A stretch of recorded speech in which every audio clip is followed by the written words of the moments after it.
Nang dahil umano sa kape, dalawa ang sugatan matapos tumaob ang isang kotse sa Aurora. Isang rider naman ang patay matapos sumalpok sa steel rail sa Catanduanes. Saksi, si Paul Hernandez ng GMA Regional TV, Balitang Southern Tagalog. Habang umaandar ang motorsiklong ito, biglang humarurot sa kaliwa niyang isa pang motorsiklo. Muntik silang magbanggaan, pero paglagpas ng motor, tumama ito sa isang steel rail. Tumilapon ng rider at tumama ang motorsiklo sa isang nakaparadang sasakyan. Patay ang rider sa disgrasyang nangyari madaling araw kahapon sa Vira, Catanduanes. Ayon sa pulisya, pauwi noon ang biktima galing sa inuman. Tumangging magbigay ng pahayag ang pamilya ng biktima.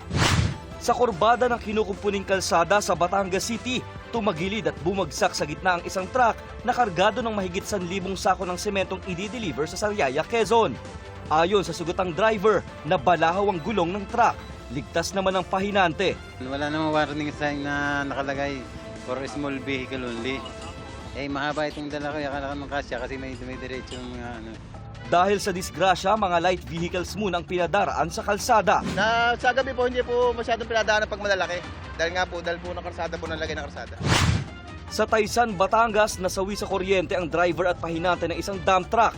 Ayon sa pulisya, magkakarga ng buhangin mula sa quarrying site ang truck ng mga biktima. Habang inaayos ng driver ang dump box ng trucks, sumabit ito sa kawad. Nung inangat niya po yung dump box ng truck, tumama po siya sa live wire kasi madilim po, hindi po napansin ng driver natin na yun po yung naging rason kung bakit po siya nakuryente. Tutulungan pa sana siya ng pahinante, pero pati siya na-electrocute din. Sinisika pang makuhanan ng pahayag ang pamilya ng mga biktima at ang pamunuan ng quarry site.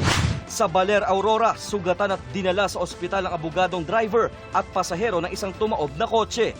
Ayon sa pulisya, habang nagmamaneho ang biktima, natapunan siya ng kape, kaya nawalan umano siya ng kontrol sa manibela. Para sa GMA Integrated News, ako si Paul Hernandez ng GMA Regional TV, Balitang Southern Tagalog, ang inyong saksi. Mga kapuso, sama-sama tayong maging saksi. Mag-subscribe sa GMA Integrated News sa YouTube at para sa mga kapuso abroad, samahan niyo kami sa GMA Pinoy TV at sa www.gmanews.tv.